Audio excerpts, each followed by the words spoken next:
अस्सलाम वालेकुम नाज़रीन, प्रोग्राम हिडन ट्रुथ से आपकी खिदमत में हाजिर हूँ किरण खान और आज हम बात करेंगे क्रिकेट के हवाले से। दुनिया का तेज तरीन पाकिस्तानी बॉलर जो सिर्फ 5 टेस्ट मैच ही खेल पाया, है ना हैरत अंगेज बात। यही तो जानने के लिए आज हम आपके साथ मौजूद हैं। 28 नवंबर 1996 की सुबह जब कीवी बल्लेबाज रावलपिंडी क्रिकेट स्टेडियम में उतरे तो उन्हें अंदाजा न था कि उनका पाला किससे पड़ने वाला था। उनका एतमाद पहले टेस्ट मैच में वकार यूनुस और मुश्ताक अहमद की तबाहकुन बॉलिंग और मोहम्मद वसीम की शानदार डेब्यू सेंचुरी के बावजूद एक सनसनीखेज फतह के बाद 7वें आसमान पर था। रावलपिंडी के इस मैच में पाकिस्तानी टीम को वसीम अकरम के बाद अब वकार यूनुस की भी इंजरी का सामना था और 2 मैचों की सीरीज में पाकिस्तान की उम्मीद गुग्गू मंडी के एक दुबले पतले फास्ट बॉलर मोहम्मद जाहिद था, जिसने डेब्यू पर 11 विकेटें हासिल करके पूरा एतमाद कीवी को चक्कर देकर रख दिया।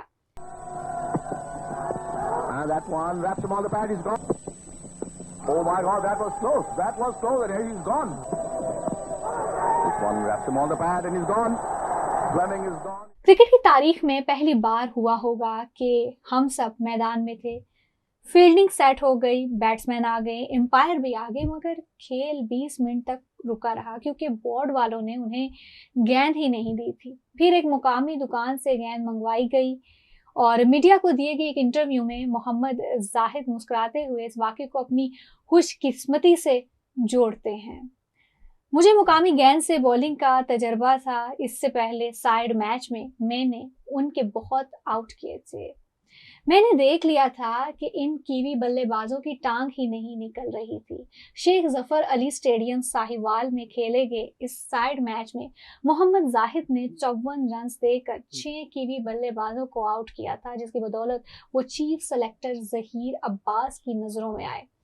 वकार भाई भी इंजर्ड हो गए थे तो उन्होंने जहीर अब्बास के पास गए और उन्होंने कहा कि तुम पिंडी टेस्ट खेल रहे हो, और फिर मैं पिंडी की फ्लाइट पर था। कई पाकिस्तानी इंटरनेशनल क्रिकेटर्स की ग्रूमिंग और डोमेस्टिक क्रिकेट में शोएब अख्तर और मोहम्मद जाहिद दोनों की कोचिंग करने वाले सबीह अजहर का कहना था कि मोहम्मद जाहिद नए और पुराने गेंद के साथ यकसा मौसर थे। जाहिद उस वक्त आने वाले सारे बॉलर से आगे थे, तेज बॉलिंग करते थे और ज़हीन थे। उसकी आर्म स्पीड बहुत अच्छी थी, पेस के साथ गेंद स्विंग करते थे। वैसे पेस शोएब अख्तर की भी बहुत अच्छी थी, लेकिन इसकी स्विंग इतनी अच्छी नहीं थी जितनी जाहिद करते थे। मेरी कोचिंग में तो वो तब आया जब पाकिस्तान के लिए खेल चुका था। सबीह अजहर का ये भी कहना था कि जेन्युइन फास्ट बॉलर पैदाइशी होते हैं, कोई कोच उन्हें नहीं बना सकता। जाहिद भी ऐसा ही नेचुरल टैलेंट था, मगर लंबा चलने के लिए उस पर काम करने की ज़रूरत होती है। न्यूजीलैंड के खिलाफ सीरीज के बाद पाकिस्तान ने ऑस्ट्रेलिया में ट्रायंगुलर सीरीज खेली, जहां तीसरी टीम वेस्ट इंडीज थी और यहां क्रिकेट के प्रिंस ब्रायन चार्ल्स लारा का पाला मोहम्मद जाहिद से पड़ा। ब्रायन लारा और मोहम्मद जाहिद का मुकाबला अगरचा ज्यादा तवील ना हो पाया।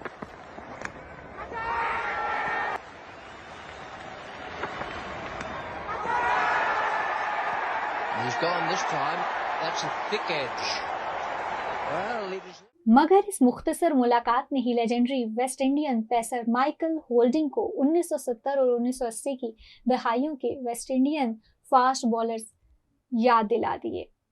शोएब अख्तर के मुताबिक, मैं हमेशा मानता था कि जाहिद मुझसे बेहतर एथलीट था, मुझसे तेज था। दुनिया में अगर कोई रिदम के एतबार से दुरुस्त तरीन फास्ट बॉलर था तो वो जाहिद था कि इसमें माइकल होल्डिंग जैसा रनअप था। और डोमेस्टिक क्रिकेट में जाहिद के हमरा PIA के बॉलिंग अटैक की क़यादत करने वाले शोएब अख्तर के ख्याल में अगर जाहिद का डेब्यू 4 साल पहले हो जाता तो शायद उनका कैरियर मुख्तलिफ होता। शोएब अख्तर की इस बात में वजन नजर आता है और डोमेस्टिक क्रिकेट में 1994 का सीजन जाहिद के लिए बेहतरीन साल था, जब वो भरपूर रिदम और पेस के साथ बॉलिंग कर रहे थे। लेकिन ये अलग हकीकत है कि वसीम अकरम और वकार यूनुस जैसे फास्ट बॉलर्स के फॉर्म में होते हुए किसी भी नए बॉलर के लिए पाकिस्तानी टीम में जगह बनाना नामुमकिन था। मैंने बचपन से यही सुना था कि अगर तेज बॉलिंग करोगे तो पाकिस्तान के लिए खेल सकोगे। जाहिद के कान पड़ी ये बात पंजाब के खित्ते के फास्ट बॉलिंग कल्चर के बारे में बहुत कुछ बताती है। जाहिद से पहले दुनियाई क्रिकेट पर अपनी रफ्तार से दहशत जमाने वाले वकार यूनिस बूरेवाला एक्सप्रेस के नाम से पहचाने गए। वकार यूनिस के बूरेवाला से महज 20 मिनट की ड्राइव पर वाक़े गुग्गू मंडी जाहिद का आबाई शहर है, जो बहुत ज़रख़ेज़ क्रिकेट कल्चर रखता है। गुग्गू मंडी ही वो शहर है जहां से बाद में मोहम्मद इरफान जैसे तवील कामत फास्ट बॉलर आए। वकार यूनिस और जाहिद के अलावा मोहम्मद शब्बीर और राव इफ्तिखार अंजुम भी इसी रीजन से ताल्लुक़ रखते थे। डोमेस्टिक क्रिकेट में हम पे दबाव होता था कि कौन लंबे स्पेल कर सकता है। मैंने इंटरनेशनल क्रिकेट में भी 20-22 ओवर्स के स्पेल फेंके। तब मेरी फिटनेस का ये आलम था कि सुबह गेंद पकड़ी तो चाय के वक्फे तक मुसलसल बॉलिंग करता चला गया।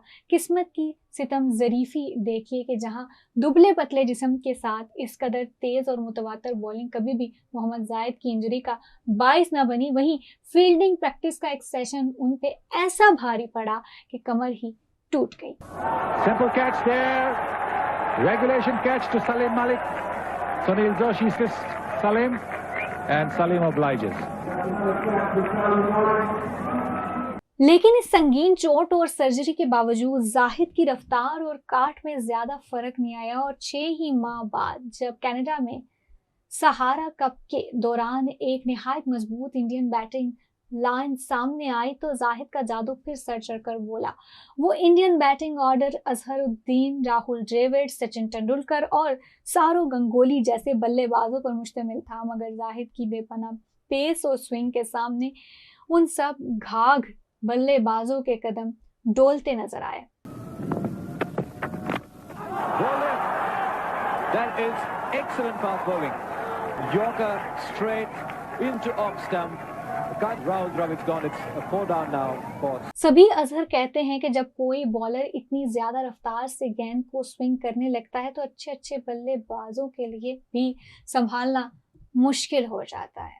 इसकी नेचुरल आर्म स्विंग थी और रफ्तार तो बहुत ज़्यादा थी। पहले ही मैच में 11 विकेट लेने वाले मोहम्मद जाहिद के पहले मैच में जिस तरह रावलपिंडी के शायकीन ने उनकी हर गेंद पर दाद दी, इससे ये गुमान भी ना हो सकता था कि इस शानदार क्रिकेट का 7 साल इंटरनेशनल कैरियर फ़कत 5 टेस्ट मैचों तक ही महदूद रह जाएगा। कई बरस पहले मीडिया को इंटरव्यू देते हुए जाहिद ने शिकवा किया था कि बोर्ड को उनकी शक्ल पसंद नहीं थी। मैं डोमेस्टिक क्रिकेट में जान मारता रहा मगर मुझे दोबारा मौका नहीं दिया गया। हालांकि कमर की सर्जरी के बावजूद जाहिद का अज़म नहीं डोला था और उन्होंने बेहतरीन कमबैक किया, मगर एक वार्म अप सेशन में फुटबॉल खेलते हुए उनका घुटना टूट गया था।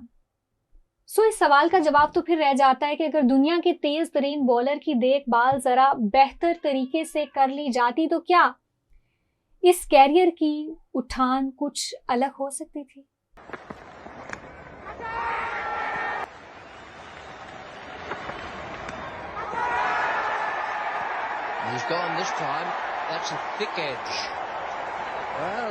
प्रोग्राम हिडन ट्रूथ से अब तक लिए इतना ही। मजीद क्रिकेट के हवाले से बहुत सारे प्रोग्राम्स देखने के लिए देखते रहिए देसी स्पोर्ट्स टीवी।